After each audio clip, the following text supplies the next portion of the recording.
शिवरात्रि का प्रसंग कहता है, अपने मन की अभिलाषा रखकर तुम्हें जो चाहिए, एक काली मिर्ची और काली तिल्ली के 7 दाने।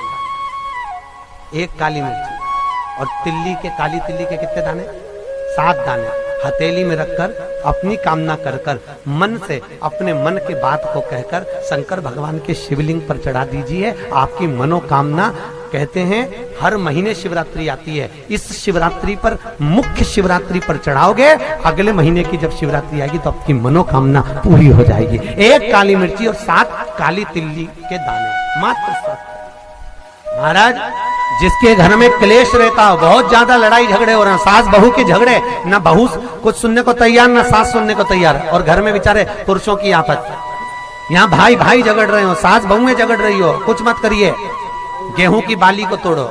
गेहूं की बाली जानते हो ना, जिसमें आप लोग तो गेहूं की बाली को तोड़ना है, और बाली 7 बाली तोड़कर अपने घर में घुमाकर अपने घर का नाम और गोत्र बोलकर उसको शंकर को समर्पित कर दीजिए। जिंदगी में कभी सास बहू का झगड़ा नहीं होगा। हमारे शिवरात्रि के दिन उसको समर्पित करिए, आपके घर में कभी क्लेश नहीं बच सकता। और शिवरात्रि के दिन रात्रि को 12 बजे शंकर भगवान पर एक धतूरा चढ़ा दो। क्या चढ़ाना है? जम के बोलिए जरा। धतूरा। ये शंकर भगवान को धतूरा चढ़ा दो। 12 बजे रात्रि को शिव जी पे धतूरा चढ़ाओ।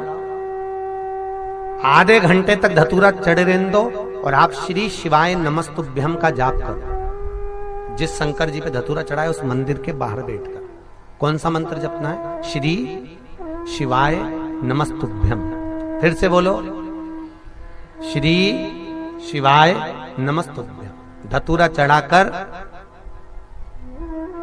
श्री शिवाय नमस्तुभ्यम का स्मरण करिए। और जो दुकान नहीं चलती हो, घर में लक्ष्मी नहीं टिकती हो, खेत में फसल अच्छी नहीं आती हो, संपदा नहीं आ रही हो, बस उस धतूरे को लाल वस्त्र में बांधकर अपनी दुकान में, अपने व्यापार में, अपने घर में रात को 12:30 बजे उठाकर लाओ और 4 बजे के पहले उसको अपनी दुकान, व्यापार, व्यवसाय में उसको बांध दीजिए। और अगर जो जमीन फसल सही नहीं दे रही हो, उस जमीन में ले जाकर गाड़ दीजिए। आपको जीवन में कभी तकलीफ नहीं भोगना पड़ेगी, लक्ष्मी बढ़ती चली जाएगी महाराज, संपदा बढ़ेगी।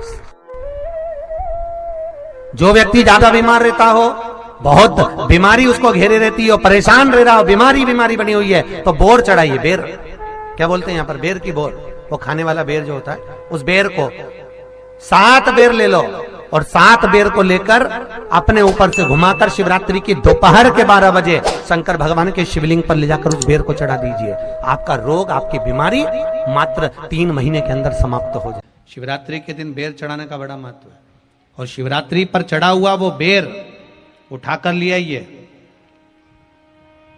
और उस बेर को उठाकर रख लीजिए। मान लो किसी को उदर से जुड़ी हुई जब तकलीफ रहती है, पेट से जुड़ी हुई तकलीफ रहती है, पेट से जुड़ी हुई कोई भी प्रॉब्लम हो, अगर पेट से जुड़ा हुआ कोई भी रोग आपको लग गया और डॉक्टर की दवाई चल रही है, सारी औषधि चल रही है, जो शिवरात्रि पर आपने बेर चढ़ाया है, वो बेर अगर आपके यहां रखा हुआ है, वो बेर उस रोग वाले व्यक्ति को खिला दीजिए। आधे घंटे के अंदर पेट का दर्द, पेट की तकलीफ, पेट का कैसा भी रोग होगा, एकदम आराम लग जाएगा। उस बेर में इतना प्रबलता आ जाती है। शंकर को जो शिवरात्रि के दिन बेर चढ़ाए